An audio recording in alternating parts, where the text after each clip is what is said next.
Now it's time for our new segment, and more to come on the next episode.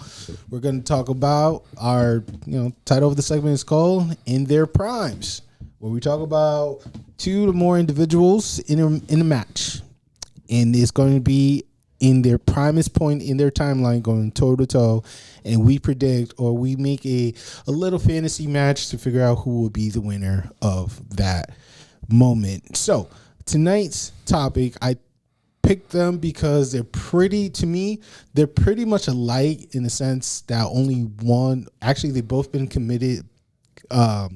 They've been both committed to a company and excel, but the other one has been more explorer than just be limited to just a few. Mm-hmm. And tonight we're going to be talking about Seth Rollins versus Kenny Omega.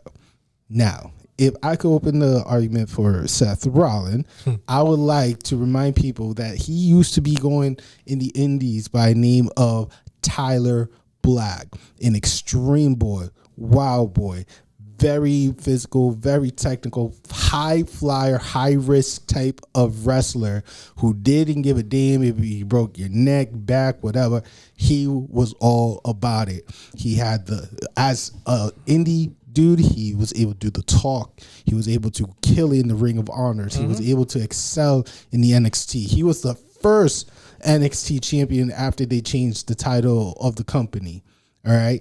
And he's also done great stuff in WWE, which was, a little bit limited. But the question is, when was his prime? His prime, ladies and gentlemen, is 2015 Seth Rollins. Is that Money in the Bank Seth Rollins? Money in the Bank Seth Rollins. And I would say for the other side, Mr. Kenny Omega, mm-hmm. I would say he was, in the beginning, he was a journeyman. He basically been in almost every company. Canadian. At least once. Travel around the world. Well traveled. He's had a taste for New Japan, AAA, almost every company in the States. He even made a little basic stop by NXT as well at some point. But his prime was when he was the belt collector. Recently? Before, basically when he had all the titles all at once. He literally took over. Recently? Like 2021? Yes. I think it was 2020, a little before the pandemic. He was when he basically, he was on style. Nobody could beat him. Basically, he was what FTR is doing for the tag team division. He was a belt collector like last year. 2 years ago. No, because he got hurt. He had that AAA, yeah. And then But I think that was his, not peak, but he basically, every company that he stepped to, he took over. So you're saying that's his prime? Yes. To me, his prime. Do you think it's New Japan? When he was 100% is New Japan. I think it's better. I think he was better. He was able to, whatever he got from New Japan and AEW, he was able to cash out and basically capture everything. Because nobody was able to beat him until after they decided for story purpose, taking stuff down. Because his development phase was not in the Indies. Mm-hmm. His development it was in Japan. No, Ring of Honors. But when they transitioned to the cleaner to New Japan, started taking over the Bullet Club. That's when he started he became himself. He started to evolve. Yeah. But once he won the IWP Heavyweight Champion, mm-hmm. You know what I'm saying? Not when he was the Golden Love I think it's Golden Boys or whatever. It was him and Golden Love, Golden. Yeah, I forgot. But when it's that was like him. I think it was him and that was him slowly dropping just a bit. You know what I'm saying? Mm-hmm. Great tag teams. Don't take me wrong, but Kenny Omega, IWP Heavyweight Champion. That's the prime in my argument. I think it's basically what FTR is trying to do now to become the best in the world. He became the best in the world when he was able to basically control and be the man, completely taking over every company except WWE, having every belt for every company. He was the guy.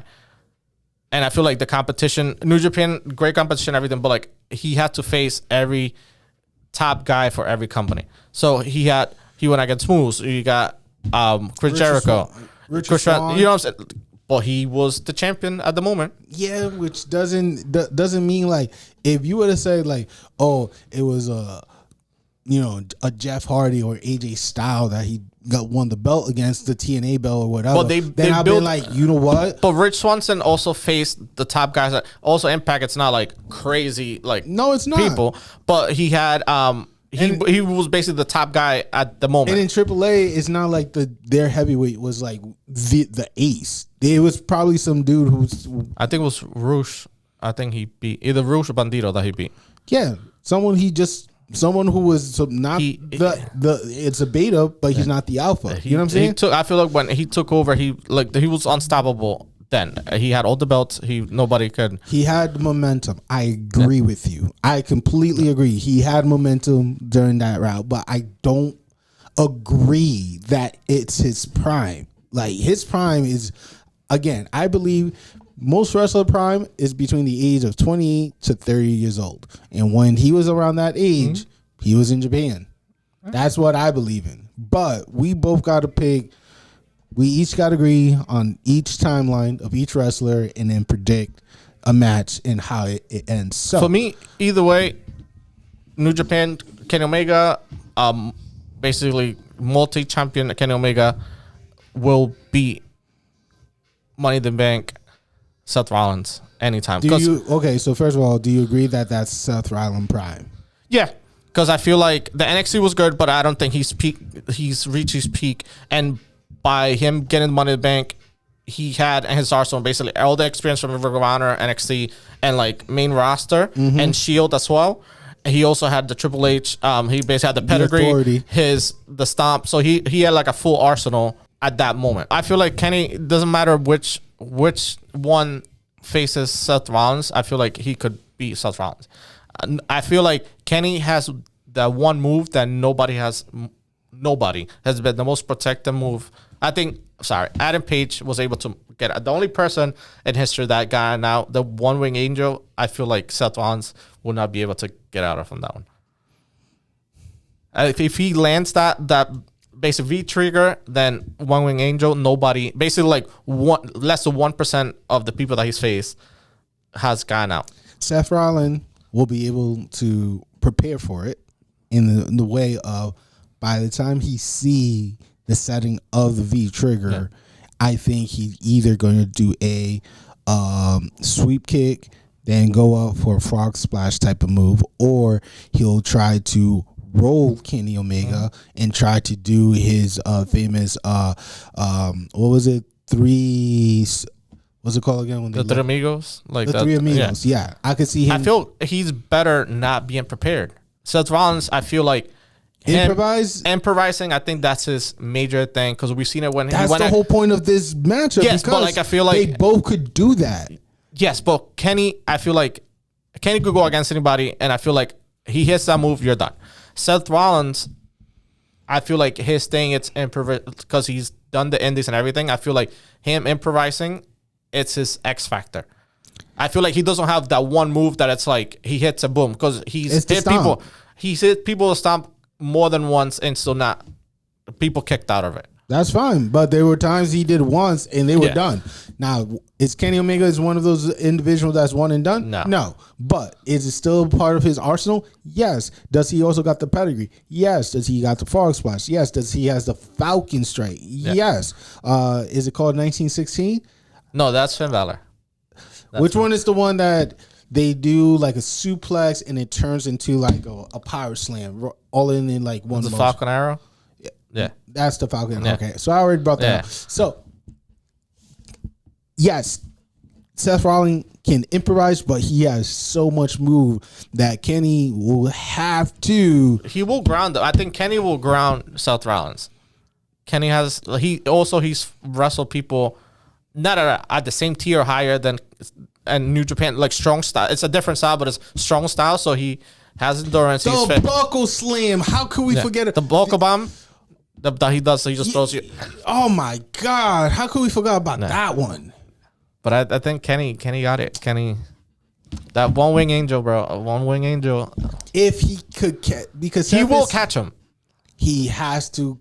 He will catch him. All right, so I'm feeling like this is a no disqualification match. That's number one. Yeah. So this is a no DQ. Seth is bringing everything out. He's going to hurt Kenny. Kenny also has experience hurting people. Like he's done Lights Out and Extreme, and yeah. First thing he's going for is the shoulder. He's going for his legs because Kenny had surgery for those legs. Yeah. Seth Rollins, Money in the Bank. Seth Rollins, he was still like a healthy boy. The only time he really got hurt is when he attempted to do the buckle bomb on Kane, like try to pick him up. During a live show. Unfortunately, he recovered and performing well now. But Seth Rollins, he was nearly immortal. Like he was not phased of anything or anything. I will say the thing that will help Seth, it's like him getting to that point. He had basically mentorship experience. He basically had like the family or basically like Triple H, the authority behind him. Yeah, Kenny, it was more his journey got him to the point. But his journey got him to that point to be like the guy, the man, like. I know they have similar trajectory. They, indies and everything, but I feel like Kenny had I guess more of a journey to get to his point, and it was just Kenny is around worldwide ho. Okay, he been into every single type of company whatsoever. Won the belt. Win. You know what I'm saying? He. The only place. But he's never been the chosen guy. He had to make his. Seth Rollins been coddled all the way through. Sometimes you gotta be the basic girl to be the foundation to when your moment come, you rise and shine. Seth Rollins was not only the golden boy, he also had to work. He had to do the whole Shield bit in order for it before they be able to split up. Well, yes, but that Shield situation, it was also to help, especially Roman, basically to package people over because Seth was ready to go to the main roster. 100% by himself. 100%. But they basically, I think it was CM Punk that created the Shield to be able to go to. Well, the package was given to him. And the funny thing is, I think it was the original one was supposed to be Seth Rollins, Dean Ambrose, and it wasn't supposed to be Roman Reigns. It was supposed to be what's his name? The knockout artist, Cassius Ohno. He was supposed to be it. Not Roman Reigns. So Roman got lucky not lucky, but like that they decided to switch at the last minute to pull Roman in. Because that would have been a different story if the Shield would have. But Seth Rollins would still prevail. Yeah. And Kenny Omega would still prevail. But he is an all-around indies ho, okay? Seth Rollins, he was groomed and raised. Yeah, groomed by Triple H. That's his little. He's a housewife. Yeah. You know what I'm saying? A housewife versus a worldwide hoe. Hey, they got experience. He got experience, but this dude got weaponry. You know what I'm saying? He got the whole WWE encyclopedia in his like memoir. You're telling me a housewife is going to lose to a hoe? No. Omega definitely will be Seth Rollins. No, I don't. Yeah. Look, we're building the match, all right? Of course, they're going to be evenly set. You know what I'm saying? I definitely see the hook, turn, twist. I definitely see them doing a lot of, Kenny probably be the first to start with his combination. Seth will respond. I definitely see introduction to weapons, especially chairs. I definitely see chairs and tables. First one to get slammed by a chair is going to be Seth Rollins, but Seth is going to get him back with a ladder. Okay? Which is fine. Yeah. Which is fine. But the ending combo. It's going to be a one-wing angel. I'm telling you. Well, it's not going to be the one-wing angel. Well, you know what? We should put it to the vote and let people let us know what you think. All right. Kenny now, Omega, we're in a stalemate because last time we both agree on Moxley taking the L. And it was so I was the first one was Jericho and Moxley I said Matt Jericho, just said Jericho, and then we added CM Punk to the mix, and I was just CM Punk taking it. I thought Jericho did one with the line den. I for me it was if it was the two Moxley and Jericho, so which was like a marketing opportunity. Yeah. All right, so okay, we were tied on but we definitely for this one we're definitely on the split. So please vote. Who do you think will win in this ideal match? Is it Kenny Omega with one wing angel? With the one wing angel, or is it Seth freaking Rollins with all of the arsenal of the pedigree, stomp, frog splash combo? Which of them? You need 3 for one. You know what I'm saying? Like No. If you just bring one move, you're just done. It will be the stomp. It would be the curb stomp for sure. However, because and this is how much respect I have for this hoe of Kenny Omega. Yeah. I'm giving him 3 of the legendary moves on him because he does not deserve just one. That's how much respect. And Kenny only needs 1. He don't need to go crazy, you know. And that's Kenny. But Seth Rollins though, he's gonna get that respect. You'd be like, nah, no hoe is gonna enter my house and take my title. Let them Let the people vote. All right.